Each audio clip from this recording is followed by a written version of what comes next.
L'histoire est hélas régulièrement ponctuée par de nombreux scandales sanitaires qui confirment que l'industrie pharmaceutique cherche avant tout la rentabilité financière sans considération pour la santé publique, souvent avec la complicité des agences sanitaires et de leurs experts en conflit d'intérêts.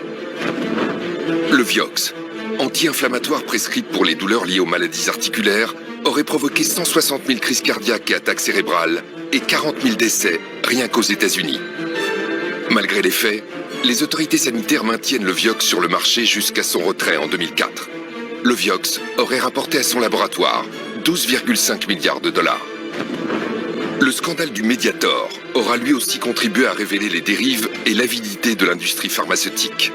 Entre 1976 et 2010, le laboratoire Servier commercialise ce coupe-faim, dont les effets secondaires pourtant connus par le laboratoire ont coûté la vie à des milliers de patients. L'agence du médicament a fermé les yeux et ce scandale l'a conduite à changer de nom. De l'AFSAPS, elle est devenue l'ANSM. Lors de l'épidémie de grippe H1N1 en 2009, la France a dépensé plus de 100 millions d'euros pour acheter du Tamiflu, un médicament inefficace et toxique qui avait été interdit au Japon après avoir été soupçonné de causer la mort d'enfants et d'adolescents. Nouveaux traitements, vaccins. Pour l'industrie pharmaceutique, le coronavirus représente une opportunité commerciale sans précédent. Alors que des laboratoires comme AbbVie ou encore Gilead tentent de positionner leurs médicaments sur le marché du coronavirus, un homme va venir chambouler les projets commerciaux de Big Pharma. Son nom, Didier Raoult.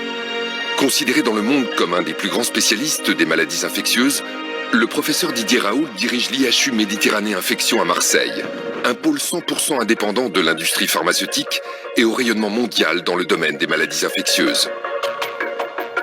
Au début de l'année 2020, le professeur Didier Raoult et son équipe de chercheurs épluchent les récentes données des scientifiques chinois qui mettent en avant l'efficacité d'un traitement à base d'hydroxychloroquine.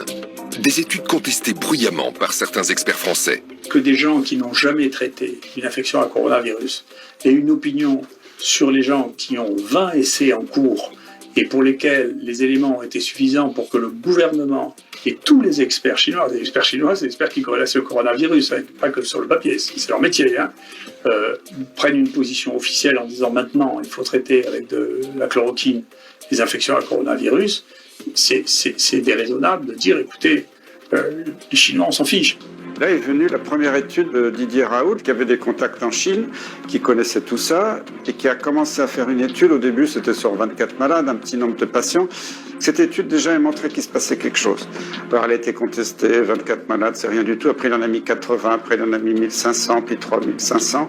Et là, on a continué à dire, mais ce que fait Raoult, c'est n'importe quoi. Alors que le traitement du professeur Raoult à base d'hydroxychloroquine semble faire ses preuves sur les malades de la Covid-19, les autorités sanitaires françaises, ainsi que de nombreux experts, se montrent étrangement réticents. Nous avons en France la chance d'avoir le meilleur scientifique français reconnu sur la scène internationale, le plus grand chercheur. Bon, je ne dis pas, et lui non plus ne le dit pas, d'ailleurs vous avez procédé à son interview où il a répondu avec beaucoup de modestie il y a quelques jours de cela, que c'est la solution, qu'il y a un remède absolu à ça. En France, pendant que l'utilisation de l'hydroxychloroquine divise et suscite une controverse démesurée, à l'étranger, beaucoup de pays l'utilisent, avec succès. Très rapidement, le gouvernement italien a parfaitement réagi, les experts italiens aussi. Ils ont dit à tous les généralistes en Italie, donnez l'hydroxychloroquine, on a vu la chute de la létalité. Au Portugal, dès le début, ils ont dit aux médecins, donnez la chloroquine. La létalité était très faible, inférieure à 5%. La Grèce, c'était magnifique, ils ont une létalité très faible, ils ont donné la chloroquine à tout le monde. Et si on sort de l'Europe, regardez le Maroc, c'est 2% de létalité, ils ont traité tout le monde par hydroxychloroquine, azithromycine.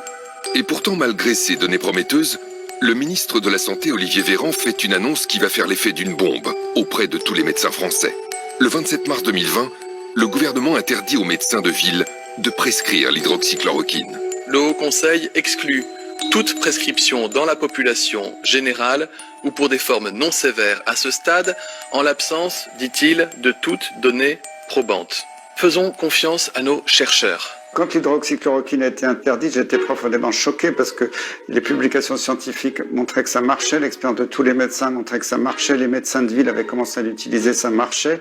Et le décret a été rendu en urgence après un avis du Haut Conseil de la Santé publique Moi, j'étais président de la commission maladies transmissibles, je sais comment ça marche, il y a un règlement intérieur, il y a une charte des conflits d'intérêts, rien n'a été respecté. Il n'y a pas eu de réunion de la commission, c'est un groupe d'experts où il y avait des membres du conseil ou pas qui sont réunis. C'était validé par le président sans qu'il y ait aucune réunion, aucun vote, aucune déclaration des conflits d'intérêts. Donc, déjà, l'avis du Haut Conseil de la santé publique était totalement illégal.